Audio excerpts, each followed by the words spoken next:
How unlucky was that? Although Greenwood here with a chance. Mason Greenwood, bang, what a finish.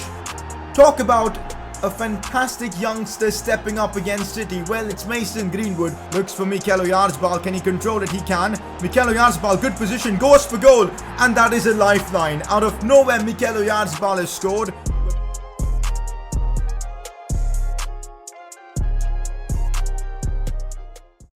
FA Cup final at Wembley as Manchester United take on Mourinho's Spurs team. This is going to be an epic game of football. Our chance to win our very first trophy with Man United in this series, and we're going for it. Last episode, our Champions League dream came to a halt as we got knocked out, humbled and humiliated by Real Madrid.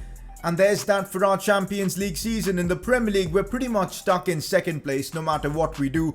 Liverpool are going to be crowned champions, so all we've got left to play for is that FA Cup final. And we're going to give it everything to win this, to try and get a trophy on the board for this season. Welcome to the season finale of the Man United Career Mode series. We've got a cup final, Premier League games wrapping up this season. We'll be looking at all the stats of our players, end of season awards ceremony, youth academy players getting a chance. This episode's going to have it all. So if you guys are enjoying the Man United Career Mode, drop a like on the video, subscribe if you're new around here, and well, let's kick things off. Final press conference of the season. Let's get this underway. You should convert Mason Greenwood to a striker because he's really good in that position. I mean, I can't argue with you at all. He's been amazing whenever played there. He's even scored a brace against teams like City. Very consistent, and now he's finally finding his feet here at Man United after a difficult start to his season. So I think it's the smart thing. We're going to be converting him to a striker. That's where I plan on using him in the future, especially with Cavani going.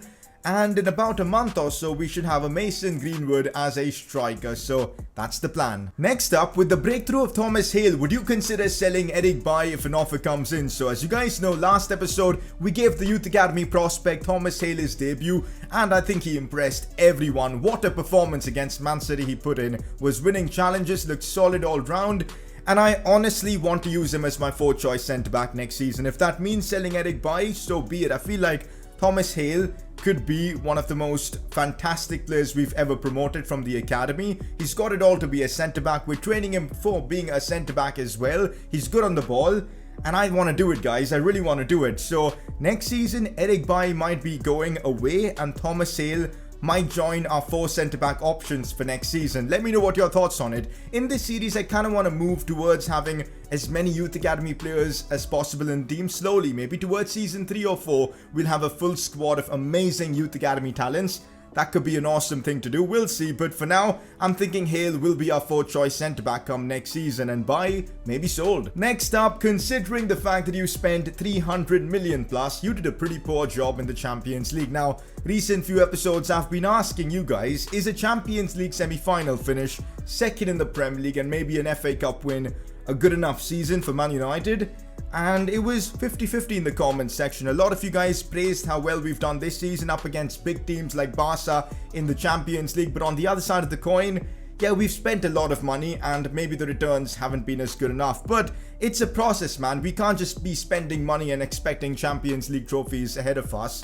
I mean, look at PSG. Look at the amount of money they've spent and they've not won the Champions League in God knows how long. So it's going to take some time. We've built a great foundation and next season I think we'll definitely be gunning for that trophy. But I still believe finishing 2nd behind Liverpool, an FA Cup win hopefully, and a semi-final spot in the Champions League is a good season considering how we started. So I'm pretty happy with this how the season's gone. But you guys keep letting me know your thoughts in the comments section. With that press conference done, let's move on. Honestly, it feels so rewarding seeing a Youth Academy player win the Player of the Episode award. Thomas Hale was just fantastic in the last one. Super performance against City, held his own against the likes of Aguero and Bernardo Silva and co. And everybody in the comments was praising him, so it's awesome to see him win the Player of the Episode award. So I've just realized, guys, we've got about 40 million in the bank of like unused money. And there's nothing much we could do with it right now. So why not just hire up a couple more scouts and fill up the academy? I mean, there's no point really saving this money. So we've got Lembitsa from Estonia. That is interesting. I've never seen a scout from that country. So fair enough, we'll sign him up. He's got the best stats. And we'll hire another youth scout in Sandro Guerra. Seems decent. So we've now got 3 scouts ready to search for more players. And I'm doing this because I feel like in a few seasons, maybe season 3 or 4, I want to approach a youth academy only team with Man United, at least having that squad available and doing this makes so much sense. We'll send them out on projects in the next episode. Let me know which countries we should be sending these scouts to. England, definitely. But yeah, let me know other countries as well. Once again, today's challenge is about the youngsters at the club. Class of 2021. Play 3 youth academy graduates in a Premier League game. Now, since we're pretty much sorted for second place in the Prem, this should be an easy task. You guys will be seeing Mikael Mikkelbust, Sean Williamson and Thomas Hale getting more opportunities in this episode, which should be fun. So I think the plan for this episode is wrap up the Premier League first. I think I want to play the game against Arsenal, who are 9th in the Premier League. And then we'll probably sim the rest of the 2 Premier League games against Leeds and Newcastle. Should be wins, but at this point, if we beat Arsenal, second place is ours anyway. In fact, regardless of what happens against Arsenal, we've secured second spot in the Premier League. And once we're done with the Prem, we'll move on to the FA Cup, which is going to be the big major selling point of this episode, because that is where we'll find out whether we win a trophy this season or not. I'm rotating the squad quite a bit for this one against Arsenal. In fact, I'm using 3 youth academy players to help with the objective. So with that, we've basically completed this episode's challenge. Mikael Mikkelbust starts out wide. Williamson starts in cam. Thomas Hale at the back, who was our player of the episode last time around, he starts as well, along with Upamecano. And I also wanted to test out Marcus Rashford as a striker, so we're using him here against Arsenal. And looking at the Arsenal team, they've got some good players like Insigne, Thomas Partey, Nicolas Pepe. Oh wait, have they signed Joe Gomez, Romagnoli? Yo, that Arsenal team looks very good on paper. How are they only 9th or 8th in the Prem? I have no idea. That's, well, Mikel Arteta for you, I guess. Anyways, let's get into this game. It's going to be the final Prem game we play, and I want to win this at Old Trafford. Unlike that game in the last episode against Man City, where we basically fielded an under-21 team, our side in this game has still got a lot of quality. Like Marcus Rashford is playing this one. We've got Kimmich as well. And yeah, the team in general is much stronger. So I'm still expecting a win, regardless of all the youth academy players playing. As here's Marcus Rashford on the attack. Tries to get past Gabriel. That's good defending from him. Arsenal do look good, and on the break could be dangerous as Nicolas Pepe has gone through. Dean Henderson with his first big moment. Can he make a save? He can't. And well, we're 1-0 down to Arsenal. That is not the start we needed. No De Gea, no Partey, I suppose. But to be fair, that was a 1v1 chance. Even De Gea would have conceded that. From my early impressions of using these 3 academy players, I feel like Sean Williamson and Mikael Mikkelbust are still not ready for first team football. Unlike Thomas Hale, who I feel like is much better than these 2. So maybe next season the play will be to loan out Mikael Mikkelbust and Sean Williamson. We keep Thomas Hale. I think that's the smart thing to do, guys, and that might be the play for us. Sees Luke Shaw's made a lovely run. Here goes Luke Shaw on the break. Go on, Luke Shaw. Could cut this one back for Marcus. Has to be a goal, and that's simple football. Luke Shaw hasn't had much to do this season with Alex Telles being our first choice left back, but that's a good moment for him. Assist Marcus Rashford, who's playing as a striker after a long time, and that's a simple goal for Marcus. We make it 1-1 against Arsenal. It was all about Luke Shaw's run. He made a fantastic run down the left flank. Rashford just thumped this one in with his left foot. 1-1 against Arsenal, and hey, game on. Lorenzo Insigne, dangerous player to deal with. Now it's Tierney. Looks for Iñaki Williams. Out wide for Insigne, who's gotten past Thomas Hale pretty easily. The cutback was there. It's simple football from Arsenal. They're using their wide players really well. Both the goals were created because of Nicolas Pepe and Lorenzo Insigne. Man, those defenders are not keeping up. Our defenders are just not being able to keep up with the pace of Insigne and Pepe, which is not a good thing. That's where we're missing Wan-Bissaka and Alex Telles, I suppose. Luke Shaw, though, has done a good job, but definitely missing Wan-Bissaka over Brandon Williams. Back to Insigne. Problems here. Iñaki Williams on the turn. Ceballos. We've done well to keep up with them. Still Thomas Partey looks inside for Iñaki Williams. Nah, man, our defense just has been unable to keep up with Arsenal. 3-1 at half-time. I guess just throwing so many youth academy players in the mix just hasn't worked. Fair enough, I suppose. Second half, I think I'm going to bring on some of the big boys. Now, I am making 3 changes for the second half since we are 3-1 down. On comes Mason Greenwood for Mikkelbust. We've got, of course, Van de Beek coming on for Sean Williamson. And Fred comes on for McTominay. So, a lot of changes. Let's hope this works. Oyarzabal looking to bring the ball inwards. Still Oyarzabal. That's lovely football. But how has Mikel Oyarzabal messed up that pass? All he had to do was send Van de Beek through, and that would have been 3-2 and we were back in the game. That is just the simplest pass ever. We can't afford to make mistakes like that. as Iñaki Williams almost makes it 4-1. I mean, Thomas Hale needs to improve his aerial ability, because how did he not win that header? Marcus Rashford, looking nice. Cut back for Van de Beek, has to be a goal. It is a goal. Simple football. Van de Beek and Rashford involved as Manchester United get a goal back. Good finish from Van de Beek. The best I can ask from him. That's what he's supposed to do. That's what he does. Marcus Rashford as well, now playing down the left side, looking much more comfortable as Manchester United get a goal back. The substitutes are definitely working. But the question is, do we have enough time to make a comeback here? Do we have enough time to get another goal? We've got about 25 minutes left.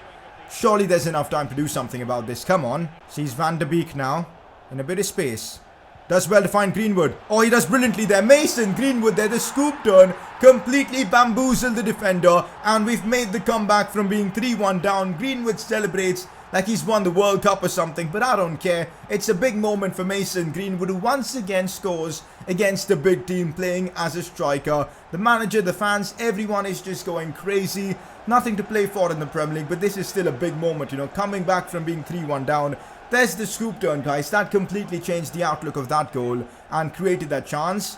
3-all now, big comeback from us, but is it enough? Or is there enough time to potentially go for another goal? Well, we'll see. There you have it, guys, full time, and that's how this game finishes, a 3-all draw. Honestly, the main takeaway from this game is that Sean Williamson and Mikael Mikkelbust are probably not ready for first team football, and next season we might loan them out. I like Thomas Hale, so he might stay, but the other two I think are not good enough at this very moment. But apart from that, good fight back from us. 3-all, I'll take it. Smashing through our next Premier League game against Leeds, which is a 2-all draw. What's up with these draws, man? Rashford and Oyarzabal with the goals, but that is not good news. But of course, we've already secured second spot in the Prem, so it doesn't really matter all that much. Now, that's the kind of news I want to hear. Thomas Hale position change option. We can finally make him now a centre-back. So let's go about doing that. And there you go. He is now a centre-back. His overall literally went up by 1 just by doing that. And we'll put him on like a stopper development plan to get some of them defensive and pace stats as high as possible. That's got to be the play. We'll also fire through the final Premier League game of the season against Newcastle. Can we end off the season with a win? We can't. It's a 1-0 defeat to Newcastle. What's happening with all the simulation games, man? We've just lost and drew our last couple of games. I have no idea, but there you go. Premier League has come to an end. 38 games done. Let's take one final look at the Prem table. And yep, we do end up finishing second in the Premier League. A whopping 16 points behind Liverpool. Next season, man, we've got to close the gap down 100%. Chelsea finished 4 points behind us. Leicester another couple. I mean, second was pretty much guaranteed for us, but man, the gap between us and Liverpool is astonishing. Leicester City end up finishing in a Champions League spot. No Spurs, no Arsenal, no City in the Champions League next season. Who are the teams that get relegated? Leeds going down, West Brom going down, Sheffield going down as well.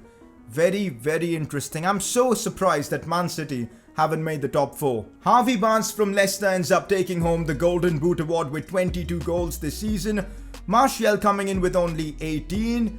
Maybe that's a sign we need to look for a more prolific goal scorer. I don't know. Rashford comes in with 16 from a position out wide. Fernandes with 15 as well. Very, very impressive. Assist-wise, Bruno Fernandes top assister by a mile, 17 this season. Rashford coming in with 11. Oyarzabal with 8 as well. Van de Beek with 7. Good to see. Best keeper in the league goes to Alisson. De Gea was in 11th. That is embarrassing. Just 6 clean sheets for him this season. That's tough. Liverpool's Sadio Mane ends up winning the Premier League Player of the Year. Fair play. Completely deserved, I suppose. Harvey Barnes takes home the Golden Boot. Do we have any players in the team of the tournament? What is wrong with this graphic? Are you guys seeing this on your screen? Ramos, Van Dijk, Robertson and Alisson all look like they've just lost their faces. Anyways, we've got Van de Beek in here. He is the only Man United player. This makes no sense. How is Rashford not in here? Anyways, guys, we've got one last game to go through this season, and that's the FA Cup final. I want to win this, guys. I want to beat Mourinho Spurs for this trophy and pick up our first ever trophy of this series. Let's make it happen. We're up against 5th place Spurs in the Premier League. I think we're favourites for this one. But on the pitch at Wembley, anything can happen. It's time for our first final of this series, and I want to be on the winning side. Look at the team I've gone with. I'm not messing about with it at all. The first team players are all back in action. Martial, Rashford, Bruno, Van de Beek, all of them starting. Ramos and Upamecano at the back. Looking at that Spurs team, they've built really well. They've got a good back line now. Alaba starts at left back. They've got Darude in midfield, a very talented player. Ali, Kane, they're white players. They've got Son. I mean, yeah, they've got a good team, man. Spurs look fantastic. This is going to be a difficult game, but I'm ready for it. Let's get into it. Oh, man, am I ready for this. The FA Cup final. Teams are ready. Wembley is ready. Let's go for it, man. Let's freaking go for it and get our first trophy on board. Our form in the last few Premier League games has been tragic, but that's mostly because we've been experimenting with a lot of the youngsters. So with the first team back in action, things should be a lot better. Ramos wins that and we can move the ball away. But yeah, our first team is back in action. This is going to be a completely different game. Oh man, that's a good pass from the defender there, as Ramos will help clean things up. He makes a big mistake that goes tumbling down, but thankfully the bobble was in our favor and the ball just went to David De Gea. But man, was that stressful. He's offside. He's got to be offside. How is Dele Alli not offside there? How is he not offside? Ramos recovers incredibly well. That was a 100% goal chance for Dele Alli. Thankfully, though, he messed up. But that looked offside to me from literally every possible angle. My God, has the ref done us there? Was probably on, knowing how things work on this game. But man, that looked offside to me. But Bruno, cross back in. Anthony Martial, is that going in? Nah. Doherty gets a touch to it. What's happened here? Is that a foul? Have we just gotten a penalty for what? I'm confused here. Let's take a look. I think we've gotten a penalty. Doherty pushed Anthony Martial. Handball. Handball, guys. That's handball. Oh, let's go. We've gotten a penalty for handball there. 100%. We need to take a detailed replay because that hit the hand of Doherty. This should clear things up. Handball in the FA Cup final. Incredible scenes. Who would have thought the handball rule will come to our favour in an FA Cup final? Look at that, guys. Look at that. 100% handball. That's way too much of a zoom. We'll take a look now. We'll take a look now. There you go, guys. It hits the hand of Doherty. And that is what gets us a penalty in the FA Cup final. Come on. You know what, guys? This might come back and haunt me, but I want to take this with Sergio Ramos. I don't know why. I just feel like he's going to step up and bang this one top left corner. Go on, Ramos. Oh, that is as perfect as it gets from Sergio Ramos. There you go. Ramos with the penalty. Manchester United make it 1-0 against Spurs. No reasoning behind why I took that with Ramos, but he's been scoring a lot of pens for Madrid in real life. I thought, big occasion, a man with responsibility had to be Ramos, and he put that one in the back of the net. Look at that for a pen. No chance of saving that, Lloris. Picked that one out. And because of the handball rule, we've now picked up a massive goal in the FA Cup final. Come on. Lucas Moura does well to find Kane, and now I see a lot of spaces opening up for them. Upamecano should have that covered. Lucas Moura is good, but not good enough. Upamecano did just about enough to get us that goal kick. How good is our defensive pairing, man, honestly? It's been a very cagey first half so far, I'm not going to lie. Barely any big chances, but this might be one. Ramos does so well there. I think he's got the confidence boost he needed with that penalty. And now we're on the break here with Van de Beek looking for Oyarzabal. This could be lethal for Spurs. Here goes Mikel Oyarzabal looking to bring the ball inside. Ball roll. Martial turns, shoots, and he misses. How has he missed that? Big chance squandered by Anthony Martial. I mean, it was difficult from that position, but still at least try and get the target, man. Come on. There you have it. Half time. It's been the perfect game for us. That handball decision was, I don't know, like controversial, but if that would have happened in real life, I think the ref would have given pen regardless. So we took advantage of the law and we're leading 1-0. Second half, let's keep at it. It's been a cagey first half, but the good thing is we're in the lead. Have we just given away a penalty? Nothing much happened there, and I thought nothing happened, so I just went on. But I think we've given away a penalty. For what? Guys, this is a joke, man. What? How is that a penalty? Did you guys see that? Wow. Kane with a chance to score, and he goes down the middle, and it's 1-1. Two dodgy penalties in this game. I mean, the first one was clear handball, but this wasn't a penalty. What a joke. I didn't even think it was a penalty, hence I wasn't even commentating at that point. I just thought it was a normal challenge and I moved on. But what the hell? Out of nowhere now, Spurs have gotten themselves the equalizer, and now it's going to be interesting. 1-1, two penalties in this game. Oh my god. This is, oh, wow. Okay, I'm going to try and send Oyarzabal through. Is he onside? I think he is. Go on, Mikel. Mikel Oyarzabal looking decent. Looks for Bruno Fernandes here. Van de Beek has made a good run, but that touch let him down so much as Doherty just collects the ball from him. It was that touch, man, that let everything down. Van de Beek, though, looking decent. I'm waiting for Rashford's run. Rashford has made the run. Here's Marcus. Still Rashford. Can't find any space against Mourinho's wall. Van de Beek. Martial now looks for Oyarzabal. That's a good pace boost right there from Mikel Oyarzabal. Alaba defends that well. It's been such a tight game. It's been so cagey. Those penalties are literally the only proper chances either team have had. Mikel Oyarzabal taking this one short. Maybe a cross in for Sergio Ramos. He gets a touch to it. Martial looks out wide for Van de Beek. This could lead to something here. I need movement in the box. There just isn't any movement. Ramos finds Anthony Martial. Mikel Oyarzabal is through. Oyarzabal goes for goal. He scores. Let's go. It's 2-1. Offside. I want to cry. How is that offside? Darun, Kane, Ali. Nah. In the 80th minute, we've conceded, guys. Nah. It's Spurs 2-1. Darun with the goal. Out of nowhere, we're 2-1 down. That wasn't a penalty, guys, from Upamecano. That's completely thrown our game to the mud. Oh, guys, we're going to lose the FA Cup with 10 minutes to go. I can't believe this, man. We're going to let Spurs win a trophy? Nah, 10 minutes, we've got to fight. It's war now for us. Van de Beek looks for Bruno. That's a lovely pass. This could lead to something, but where's Martial? Finally, he's made the run. But that's the worst pass ever from Bruno. How has Bruno messed up that simple pass? Oh my god, everything that could just go to shit has gone to shit in this game. That's the best way to explain the situation. Oh my god. 3 minutes of added time. Let's just see if there's any hope here. Mikel Oyarzabal, he's made a good run. Oh, I see Rashford making a run. Cross back in. No, Rashford couldn't get there. How? How close was Marcus there to scoring? Oh my god. And we've lost the FA Cup final. I'm gutted. I swear this has been the most heartbreaking season ever. Champions League semi-finals, we got humiliated. FA Cup final, a dodgy penalty decision, and we've lost 2-1. This has been gutting. Oh man, I don't even want to speak anymore. What do you guys think? Has this been a successful season after you've seen this? Losing the FA Cup final, of course, getting ducked in, of course, the Champions League, getting kicked out of there, and Premier League second.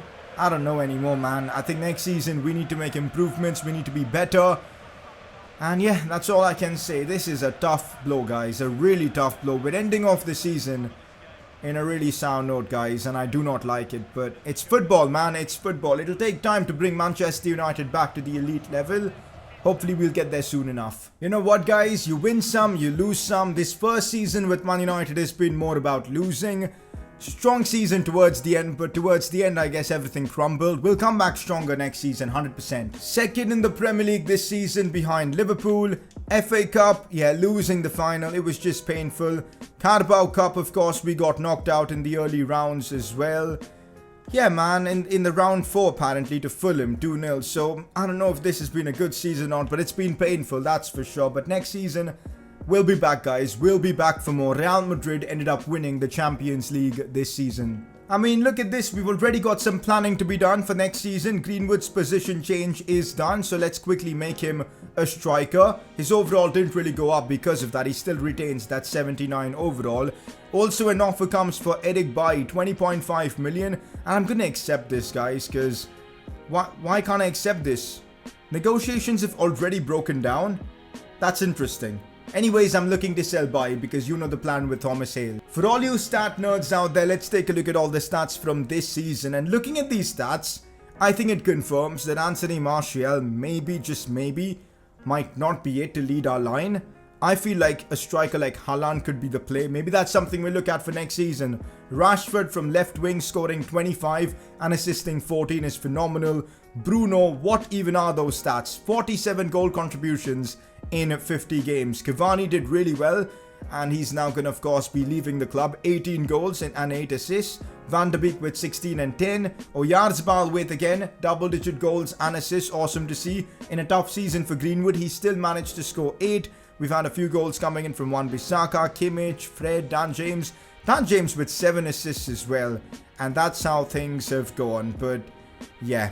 There you go. Those are the stats for our players this season. Now time for the end of season awards ceremony. I'm kind of feeling a bit down because of how the FA Cup final went, because I really feel like we should be winning games like that. But oh well, it's just time to move on. Let's wrap up the end of season awards ceremony now. We've got 3 categories today, and the first one is goal of the season. Some absolute screamers were scored in this series, but these two, one from Bruno Fernandes and the other one from Van de Beek, are probably the pick of the bunch. Take a look and make your decision in the comments. Oh, that's good skills. Still Bruno, looking for some open space, going for the finesse shot. Oh my god, Bruno Fernandes! What has just happened here? I thought this was going to be a difficult challenge, scoring from outside the box, but Bruno has just completed it within the first game itself. Bruno Fernandes with an absolute screamer to start off the episode. Oh my god. Bruno Fernandes, wow. That's one of the best goals we'll score all season long. Sees Van de Beek in space. Van de Beek going for the finesse shot out of nowhere. Van de Beek, oh my days. That is a lifeline for Manchester United. Van de Beek ripping one from outside the box against Barcelona. Incredible. The Dutchman has stunned the Camp Nou faithful as Barcelona are level with Manchester United here. And this has happened out of nowhere from a throw-in. Kimmich finds Van de Beek. Finesse shot outside the box. Ter Stegen caught napping. Next up, we've got best transfer of the season. Now, both these signings were made at the start of the season. Mikel Oyarzabal and Upamecano, two very, very important players for our team. Upamecano at the back has basically transformed our defense. Oyarzabal going forward has had his big moments, so many assists and goals, so it is a tough choice, but that's yours to make. The final category is the big one, player of the season. Marcus Rashford and Bruno Fernandes, I thought, were levels above the rest in this season. Bruno with so many assists and goals as well from Cam. Rashford from out wide was so influential. It is between the two of them a big decision, a not so easy one. Let me know your thoughts in the comment section. Honestly guys, I'm still so gutted about losing the FA Cup final. Like legit man, we should have won that game, but oh well, it's football, things like this happen. We've just got to move on.